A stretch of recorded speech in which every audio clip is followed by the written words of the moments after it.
আগামী জাতীয় নির্বাচন অনুষ্ঠান নিয়ে মনে হয় এরই ভিতরে টালবাহানা শুরু হয়েছে বা চলছে। কথিত অল্প সংস্কার আর বেশি সংস্কারের অভিনব শর্তের আবর্তে ঘুরপাক খাচ্ছে আগামী জাতীয় নির্বাচনের ভবিষ্যৎ।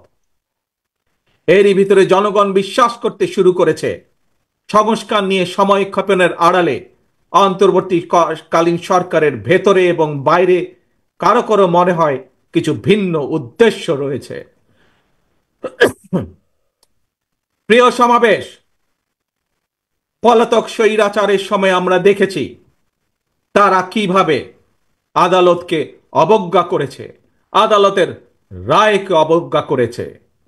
অত্যন্ত দুঃখের সাথে বলতে হয়, পলাতক স্বৈরাচারের পরে যেই সরকারের কাছে দেশের মানুষ আশা করেছিল যে আইনের প্রতি সম্মান থাকবে, আমরা দেখেছি আদালতের রায়ের প্রতি সম্মান না দেখিয়ে যারা ইশরাক হোসেনকে ঢাকা দক্ষিণের মেয়রের দায়িত্ব গ্রহণে বাধা সৃষ্টি করেছে, সেই স্বৈরাচারের সেই একই যে ঘটনা সেটির পুনরাবৃত্তি আমরা দেখতে পাচ্ছি।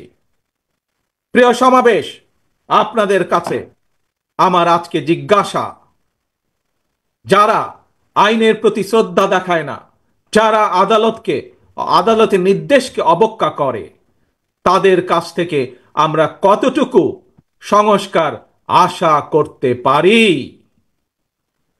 প্রিয় সমাবেশ, আমি প্রায় একটি কথা বলি, পুঁথিগত সংস্কারের চেয়ে ব্যক্তি মানসিকতার সংস্কার অনেক বেশি জরুরি। নর্থ কোরিয়ার সংবিধানে লেখা রয়েছে Democratic People's Republic of North Korea. সুতরাং কি লেখা আছে তার চেয়েও বেশি যেটি জরুরি তা হলো মেনে চলা।